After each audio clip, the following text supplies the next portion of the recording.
And I want you to be able to support your leaders in being able to communicate to the entire organization. And it's simply this: you are safe and you are free. You're safe and you're free. If I can balance these two, we get to transform and evolve and pace with this changing nature of work around us. Now, when we say you're safe, hierarchy gives us baseline. Maslow's hierarchy of needs, baseline safety. Structure, predictability, order. I've been told what I'm responsible for. I know what I'm accountable for. That's baseline. What we're going after is higher order level of safety. What we really want is to reach levels of psychological safety. How many of you are deploying, thinking about inside your organization, your culture, psychological safety? Raise your hands. Where am I at on psychological safety? Okay, I got a handful of you. Perfect. For those of you that aren't, this is an unbelievable opportunity.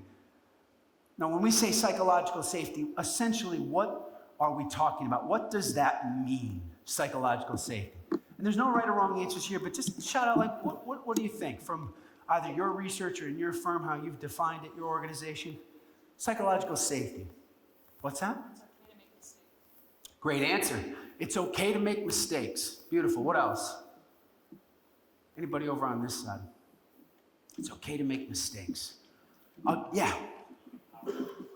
Being empowered to make decisions. Perfect. So to sort of summarize, psychological safety is essentially your ability to bring your full self, your most authentic self, to work every single day, to be able to question, to challenge, to bring new ideas to the table without fear of retribution, without fear of public flogging, right? Without fear of ridicule, to be able to learn and grow and expand, to bring my full self.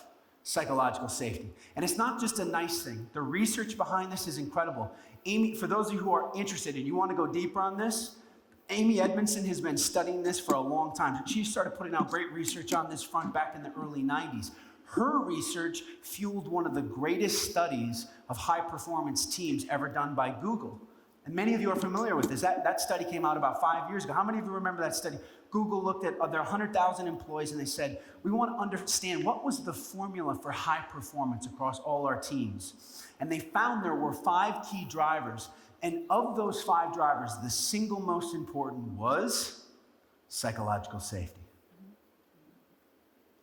When that exists, high performance is attainable. Teams can do anything. So I want that level of safety here, but on the flip side of it, I do not want to downplay, and I think we have an incredible opportunity as L&D leaders around the idea of freedom. And I'll explain what I mean here. Freedom, one of our deepest held desires, freedom. Freedom for what?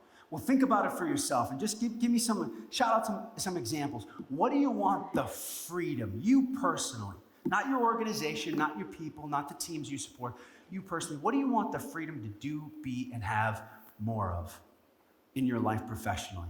And there's obviously no right or wrong answers here. What are we going to say? The freedom to try and fail. And in the space of creating educational learning opportunities with all of the advancements of new technology and artificial intelligence and VR. I mean, I'm just looking at all of these great examples out here. It takes some experimentation, right? You're going to be able to nail those right out of the gate every single time. How many of you are inspired? Raise your hands if you were inspired by these examples on the back walls here. Perfect. For those of you who aren't, raise your hands. Let's get some coffee in these people. Get inspired by it. It could spark an idea in you, like the comic book example. You know, it's like, did that take some guts for someone to pitch? We're going to do a comic book? Maybe some of you are like, no, that would have flown in ours, but for others, you'd have been like, I would have gotten laughed out of the room, hypothetically. Experiment. So the freedom to experiment and try new things. What else do you want the freedom to do, be, and have professionally? Give me some more examples. What shows up? Yeah, what do you think? A greater impact on the audience that you serve. Perfect. Love that. Anything else? Freedom to do, be, and have more of. What are you thinking? Challenge status quo. I love it. I'm gonna give you a little perspective as to what I've been noticing. I've been asking this question and really diving into the research deep over the last 6 months. Here's what I've been experiencing when I ask this question in rooms like this, large and small. There has consistently been this long, dramatic pause after I ask the question. And I don't think it's this long pause because people are hungover, they're tired, it's day 4, they just don't feel like participating, right? Because sometimes that's the case. It's like, it is day 5 in Vegas, not here, but in some situations, and people are just like, I don't feel like participating, man. But there's this long pause, and why? Why is this happening? And I think it's happening, and the reason I think this is because it was true for myself first, is that I hadn't even allowed myself to ask the question in the first place. I got an amen hand in the back of the room on that one. I haven't even allowed myself to ask the question in the first place. Right? For all of the acknowledgement and respect I will pay to the model on the left that is hierarchy.